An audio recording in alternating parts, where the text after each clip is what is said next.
My father sent a message saying, "We've decided to cut all ties. Don't come near us again." My sister even liked the text. I replied, "I'll take my name off every loan tomorrow." By midnight, the family group chat erupted in all-caps outrage. I was on my lunch break at work, casually flipping through emails when a notification flashed on my screen.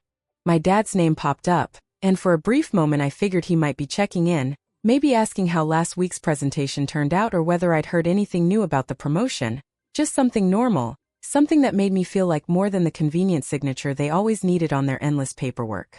When the message finally opened, I had to read it twice before the meaning sank in. "We've decided to cut all ties. Do not contact us again." No warm-up, no explanation, just this icy matter-of-fact announcement that I was being tossed out of the family I'd spent 29 years bending myself in half to support. Before I could even start processing that punch, my phone buzzed again. This time it was my sister Madison, who had reacted to the message with a thumbs-up emoji. My younger sister, the family favorite who could escalate any situation from mildly irritating to catastrophic, had actually taken a moment to like our father telling me I was no longer part of the family. I just sat there in the break room, staring at that little blue thumb while my half-eaten sandwich went cold on the table.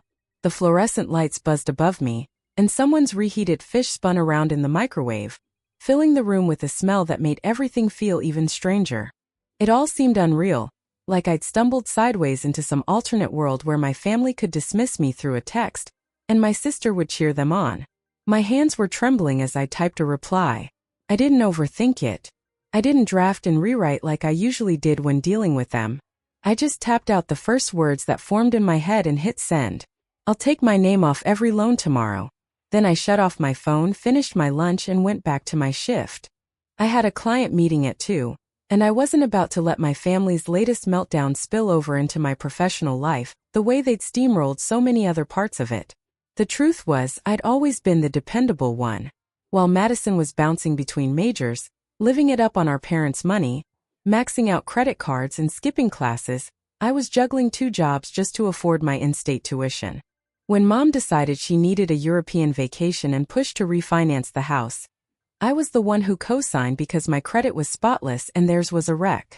When Dad wanted to lease a truck way outside his budget, I was the one guaranteeing the loan. And when Madison crashed her 3rd car and needed another, I became the primary borrower because her credit was such a disaster that no dealership would give her the time of day. It was always me, showing up, filling out forms, sending money, acting like the steady one, the one who kept everything from collapsing. All I ever wanted in return was a bit of appreciation, maybe some respect. But that never happened. Instead, I got years of snide remarks about my weight, about my job, about choosing to stay single rather than date whichever guy they insisted was good enough. I got cropped out of family photos because Madison said I didn't match the aesthetic she wanted. I was called selfish whenever I couldn't drop everything to haul furniture, watch their dogs, or drive 3 hours to sit through yet another baby shower for some distant cousin. And still I kept helping. I kept signing. I kept being the safety net because that's what family is supposed to do. You show up when things get tough. Apparently that rule only went one way. When I turned my phone back on during the drive home, it immediately went wild, vibrating nonstop with alerts. Missed calls, texts, voicemails, everything. The family group chat, where I only ever heard from them when they needed something, had exploded. Once I was parked in my apartment lot, I finally opened it. "Madison, are you out of your mind?" "Mom, Charlotte, how could you threaten us like that?" "Dad, this is exactly why we made our choice. You're spiteful and selfish." "Madison, you're trying to ruin our lives." "Mom, please think this through. Let's handle this like adults." "Madison, I need my car." "Charlotte, I have a job." That last one almost made me laugh. She'd been working at the same little boutique for 6 months and had already called out more times than she'd shown up for full shifts. But sure, let's pretend her job depended on me keeping her afloat. The messages kept rolling in, each more frantic than the last. Uncle Tim somehow got added to the chat and immediately started offering his usual front porch wisdom about how families should forgive and forget. Aunt Laura chimed in with prayer emojis. Cousin Derek, who I hadn't spoken to in 5 years, was suddenly weighing in on my personality. I scrolled through all of it with this numb sense of detachment. These were the same people who just told me to stay away forever. Dad literally typed those words. And now, just a few hours later, they were unraveling because I'd agreed to honor their request and take the financial responsibilities with me. I didn't reply to any of them. Instead, I opened my banking app and began sorting through every loan and signature tying me to them. The house refinance? In my name first, paired with Dad's, because his debt-to-income ratio couldn't stand on its own. The truck lease? I was the guarantor. Madison's car loan? Entirely under my information because she destroyed her credit with years of defaults. And then there was the $20,000 personal loan Mom convinced me to take out so she could redo the kitchen. Monthly payments of $380 automatically pulled from my account. She was supposed to pay me back. She sent exactly 3 payments before the excuses began. Month after month I covered everything, making sure nothing went delinquent, guarding my credit like it was the only thing I could count on, all while my own savings barely grew and the idea of owning my own place drifted further and further out of reach. Tomorrow I'd start making calls. I barely slept, but when my alarm buzzed at 6:30, I was already wide awake. I brewed a pot of coffee, pulled on my best business casual outfit, and settled at my kitchen table with my laptop, my phone, and a legal pad full of scribbled notes. The house refinance came first. I called the loan servicer right at 9:10 a.m. When they opened, the representative sounded bored until I explained what I needed. I'm listed as a co-borrower on a mortgage, and I need to remove myself from the loan. Ma'am, you can't just remove yourself from a mortgage. The remaining borrower would have to qualify on their own through a refinance, or the property would need to be sold. Perfect. What are my options to get that process started? There was a pause. Is the other borrower willing to do this? That's not my concern. I'm ending my financial responsibility for this loan. If the other person wants to keep the house, he'll need to refinance it himself. If he can't qualify, then the house will need to be sold. I'd like to begin whatever paperwork is required.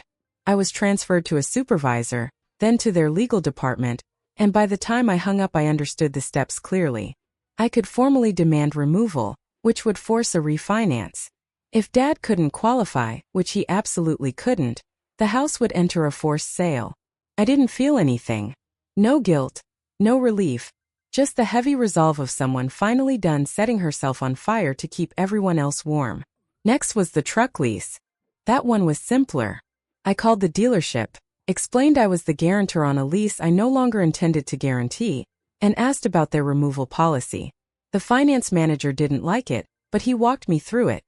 If the primary lessee couldn't get another guarantor or refinance, the truck would be repossessed.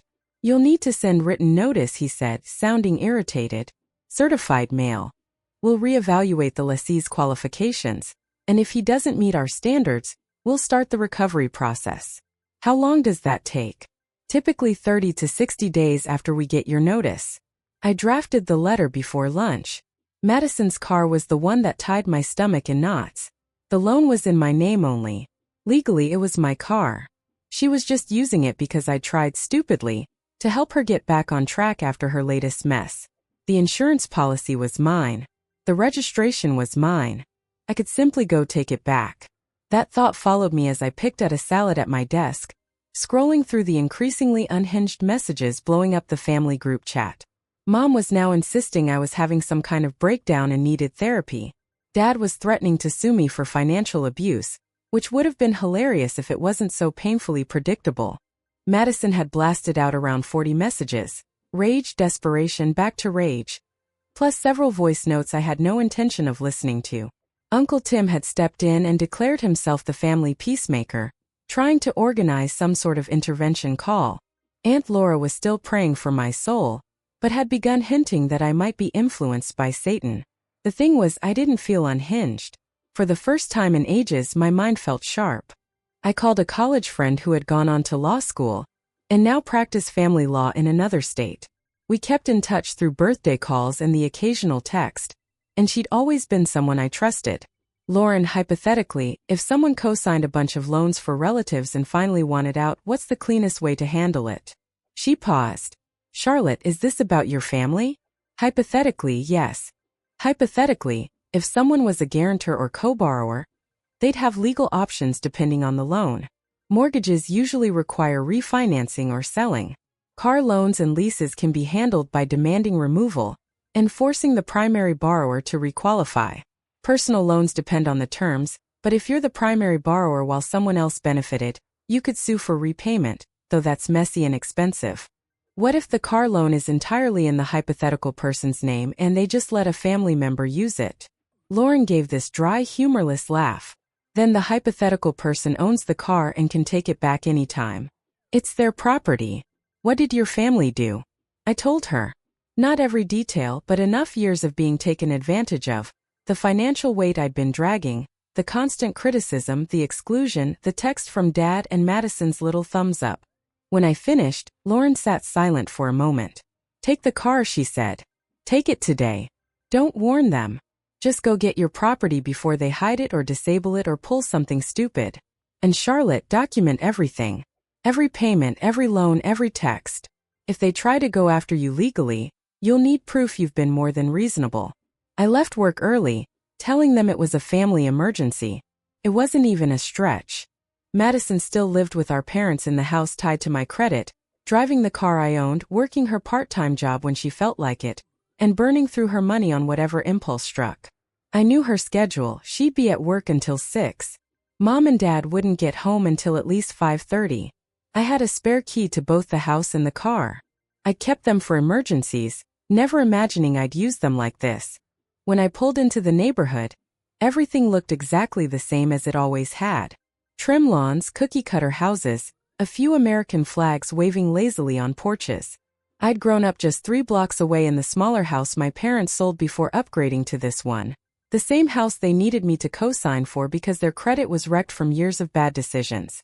Madison's car, my car, sat in the driveway, shining bright in the afternoon sun. I'd paid every bill on it for 3 years straight.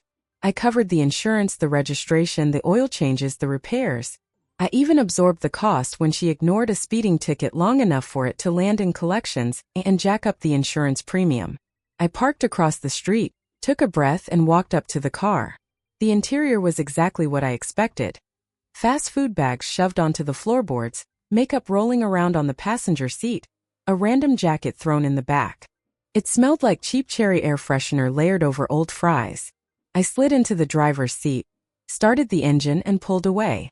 The whole thing felt unreal, like I was stealing something. Even though the vehicle legally belonged to me, I kept waiting for someone to burst out of the house yelling, or for a neighbor to accuse me of grand theft auto. But the neighborhood stayed still and quiet, and I made it back to my apartment without anyone stopping me. I parked the car in my assigned spot, locked it up tight, and headed inside. Then I sent one message to the family group chat. I've recovered my vehicle. Madison can arrange alternative transportation. I didn't stick around for the replies. I muted the chat and got myself ready for my evening workout class. The fallout was absolute chaos. When I got home from the gym, sweaty, buzzing from endorphins, feeling more like myself than I had in ages, my phone had practically overheated from all the texts, calls, and notifications. The family group chat had over 200 new messages. They'd removed me and added me back 3 separate times like some kind of punishment ritual, before realizing they needed me in there so they could yell at me directly. Mom had left several tearful voicemails about how heartless I was being. Dad sent a text threatening to report the car stolen, which honestly would have been comedy gold if he'd gone through with it. Madison had posted some dramatic Facebook rant about toxic relatives and betrayal, tagging me until I untagged myself and changed my privacy settings. Even the extended family had jumped in. Cousins I barely remembered were messaging me privately to call me cold and cruel. Uncle Tim attempted a group video call I immediately declined. Aunt Laura had launched a full prayer chain at her church, apparently centered around my lost soul. The only person who hadn't contacted me was my grandmother, my mom's mother, who lived in a retirement community in Arizona and usually kept herself far away from the family's nonsense. She'd always been kind in a quiet, distant way, birthday cards with $50 checks, polite holiday conversations, that sort of thing. Around 9 that evening my phone rang with a number I didn't recognize. I almost let it go to voicemail, assuming it was another cousin ready to scold me, but something made me pick up. Charlotte. Her voice was old but steady. Grandma Ruth. Hi Grandma. Your mother called me this afternoon in hysterics. She said you stole your sister's car and are trying to force them out of their home.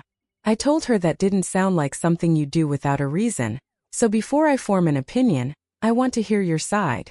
I almost started crying right then. After an entire day of being painted as the villain, having someone actually ask for my perspective felt like a rope thrown to someone drowning.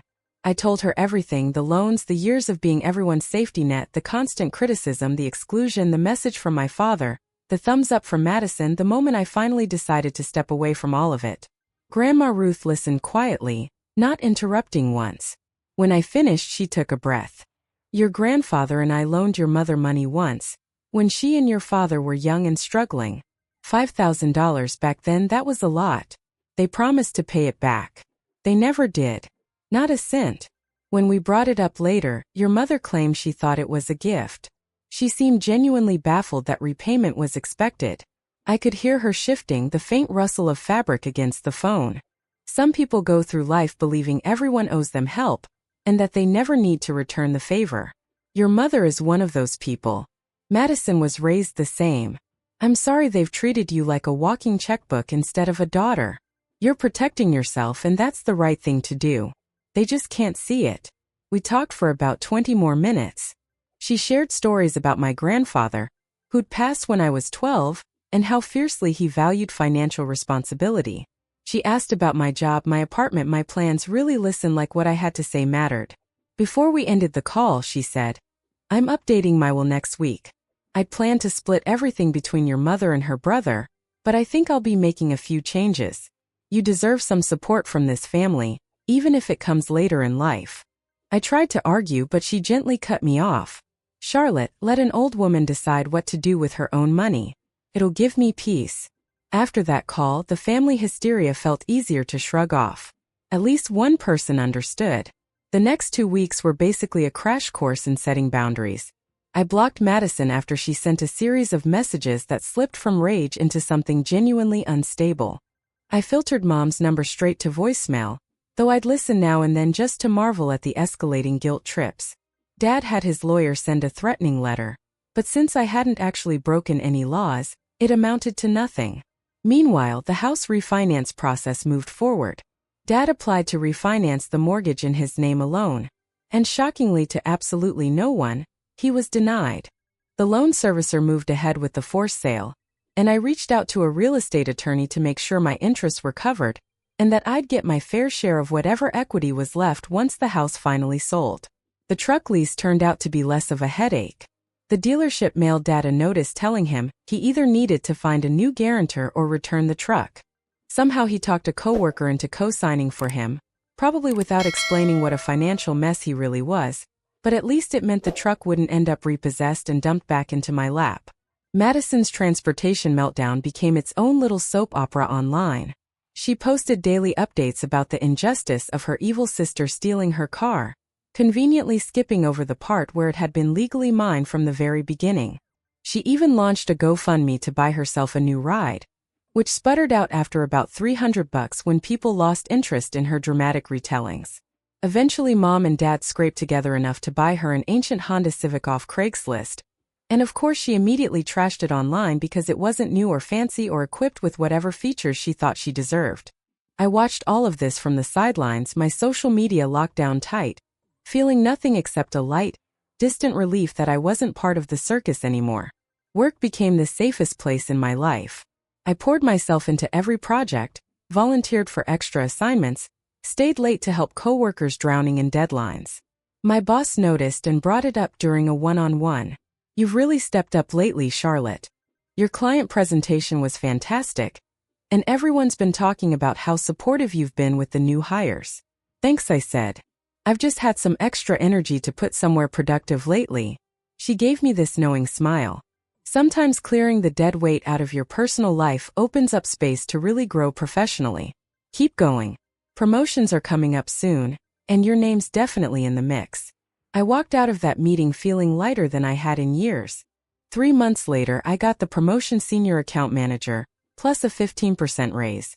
I funneled the extra money straight into savings, towards something that actually belonged to me for once. The house sold about 3 months after hitting the market. It was in a solid school district and had decent bones, so it didn't take long even with the forced sale situation. After the mortgage and commissions were paid off, there was around $40,000 left.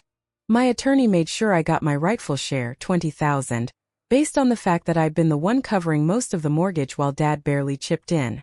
We had the receipts to prove everything, so the 50-50 split was airtight. Dad texted me afterward calling me a vulture for taking their money. I didn't respond. I just forwarded it to my lawyer and moved on. What surprised me during that period wasn't my family's anger. I'd seen that coming a mile away. What stunned me were the strangers and near strangers who started quietly sharing their own stories. My dental hygienist mentioned she'd overheard me making a phone call in the waiting room weeks earlier, and had been thinking about her freeloading brother ever since. A guy at my gym, someone I barely nodded to in passing, opened up about his girlfriend supporting her entire family for years and how it was tearing their relationship apart. It was like people saw me drawing my boundaries and suddenly recognized their own reflection in it. Patricia, a woman from my book club who I'd only ever chatted with casually, invited me out for coffee just to talk. She was in her late 40s, put together, the kind of woman who always seemed unshakable. My son is 32, she said, stirring her cappuccino. He's lived with me for 8 years without paying rent. He works now and then, blows his money on gadgets and takeout, and whenever I ask him to help with bills or think about getting his own place, he tells me good mothers don't charge their children. She looked exhausted. Last week he asked me to co-sign on a car loan because he has no credit. Something in me snapped. I thought about what you did and I just said no. No explanations. No softening. He's barely spoken to me since. He's living under my roof, eating my food, ignoring me completely, acting like I'm the problem. What are you going to do? I asked. I'm giving him 60 days to move out. I checked the tenant laws. Even without rent, I still have to evict him officially. Can you imagine having to legally evict your own grown child just to get him to be an adult? We sat quietly for a moment, two women who had spent years being drained by people who thought love meant unlimited access. Does the guilt get easier? She asked. I thought about it. The guilt gets softer. It never disappears entirely, because we were raised to believe saying no to family made us heartless, but it fades into background noise instead of blaring in your face. Eventually you realize real love doesn't demand you destroy yourself. She sighed, then raised her coffee cup. Here's to being terrible daughters and even worse mothers, apparently. I tapped my cup against hers. Here's to having boundaries. Meanwhile, the personal loan I'd taken out for Mom's kitchen remodel kept nagging at me. $20,000 I'd borrowed under my name for her little home improvement fantasy, with her promise to pay me back.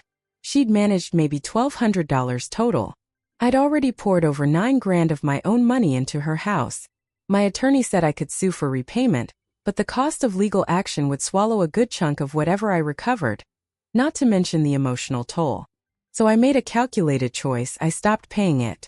My credit took the hit. Over 8 months my score dropped around 60 points as the account went delinquent, then got charged off and eventually sold to collections. It hurt to watch something I'd worked so hard to build take that kind of damage, but the truth was that loan was going to weigh me down for years regardless. At least this way I wasn't bleeding $380 a month for someone else's dream kitchen. About 6 months after I stopped paying, the collections agency reached out. By then the balance, with interest and fees, had climbed to about $13,000. I negotiated a settlement for $5,000, paid it in a single lump sum from the house sale money, and got it in writing that the debt would be marked settled and removed from my credit report within 90 days. The numbers ultimately worked out in my favor. When I tallied everything, I realized I'd paid roughly $9,000 over 2 years plus another $5,000 to settle, meaning I'd put about $14,000 toward a $20,000 loan that had never truly belonged to me. Mom got a $6,000 discount on her dream kitchen, because I was willing to let my credit take a temporary hit. She never mentioned the missed payments once, which told me everything I needed to know. She hadn't checked on the loan, hadn't cared enough to track whether I was still carrying the weight for her. As far as she was concerned, the debt had stopped existing the moment the new cabinets and countertops were installed. I put the settlement letter in my filing cabinet like a reminder that sometimes you have to let something break before you can set it right again. Around that time, Madison's online presence drifted further into chaos. She stopped naming me directly and shifted into vague posts about toxic people, fake family members, and narcissists who abandon you when you're at your lowest. She latched onto psychology buzzwords and started flinging them around like confetti, diagnosing anyone who'd ever challenged her behavior with personality disorders. She even wrote a long, dramatic Facebook note titled My Truth, laying out her version of everything.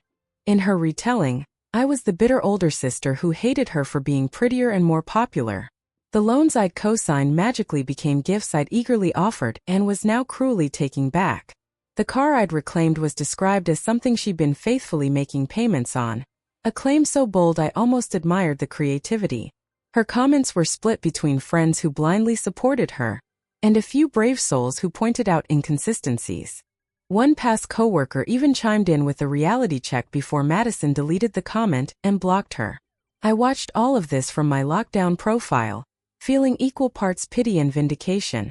She was so determined to be the victim that she built a whole alternate world where every bad decision she made was someone else's fault. My therapist had warned me this might happen. People who've never been held accountable will twist themselves into knots to avoid starting now, she'd said. They'll rewrite the past, rally bystanders, and stir up as much chaos as they can. Don't get involved. Let her have her fantasy while you stay grounded in real life. So that's what I did. I let Madison put on her show for the handful of people who still found it entertaining, and I stayed focused on my own life, one with actual stability, progress, and consequences. Mom and Dad ended up downsizing to a small rental across town, and Madison went with them. Naturally, word got back to me that they blamed me for their reduced lifestyle, telling anyone who'd listened that their heartless daughter had torn the family apart. Some people bought the story. A couple of old high school acquaintances unfriended me. A few distant relatives sent messages lecturing me about forgiveness. But I also heard from people I hadn't expected. My old college roommate reached out after hearing some exaggerated version of events. When I told her the truth, she admitted she'd always sensed my family treated me unfairly, but hadn't known how to bring it up. A former coworker messaged me to say her own family had used her financially for years, and cutting them off had been the best decision she ever made. Lauren, my attorney friend, called every few weeks just to check in and cheer me on, calling the whole ordeal my emancipation. I started therapy, not because I felt guilty, but because nearly 30 years of dysfunction had left marks I wanted help unpacking. My therapist, a no-nonsense woman in her 60s, validated my choices from day one, and helped me navigate the strange grief that comes with losing a family you'd never truly had in the first place. You're mourning the family you deserved, she told me once. The parents who should have supported you. The sister who should have been your ally. It's okay to grieve that, even if the real version never matched the ideal. 2 months after Dad's message, I was sitting in my favorite coffee shop on a Saturday morning, sipping a latte and reading, when someone stopped beside my table. Charlotte? I looked up, trying to place the face, and then it clicked. Tyler, one of Madison's ex-boyfriends from years back.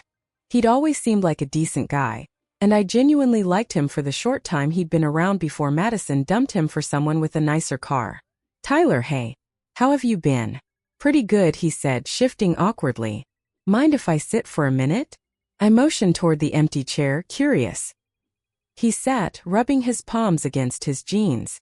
I heard about everything with your family. Well, I heard Madison's version first, but then I ran into your old roommate Amanda at a party, and she told me what actually happened.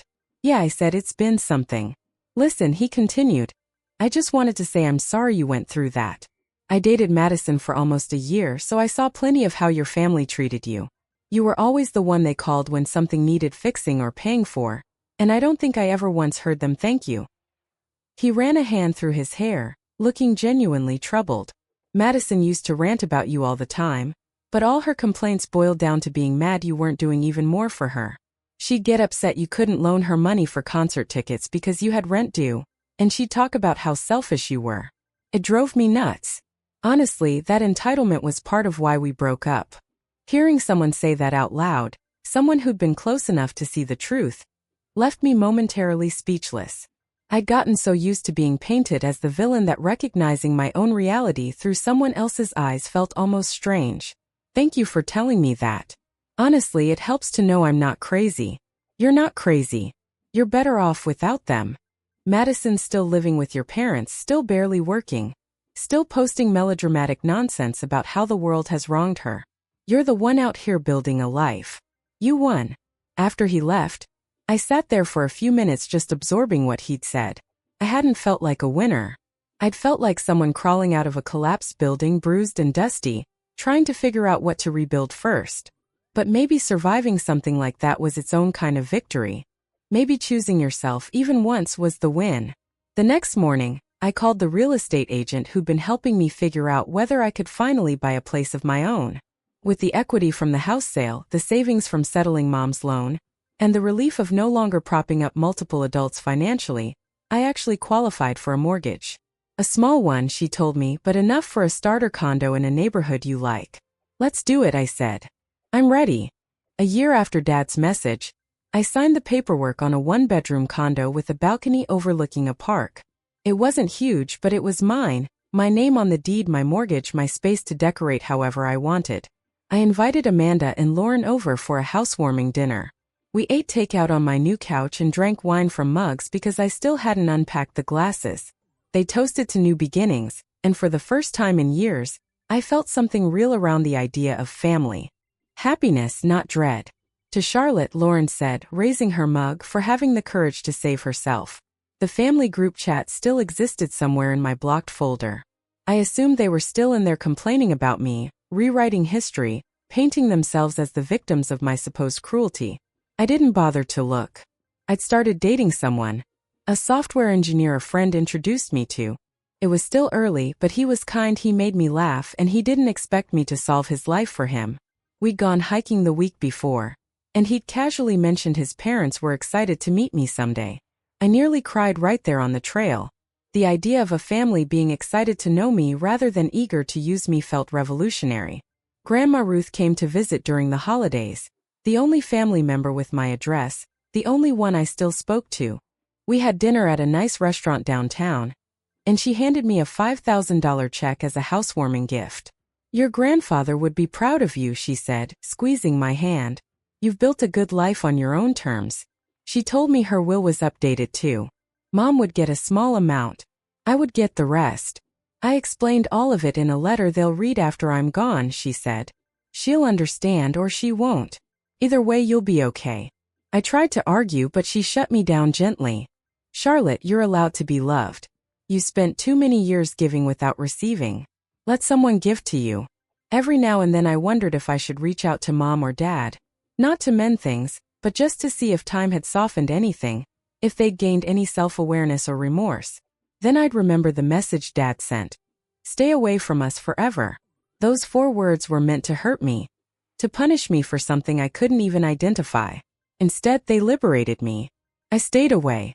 And in doing that, I finally saw what my life looked like without their hands around my ankles dragging me down.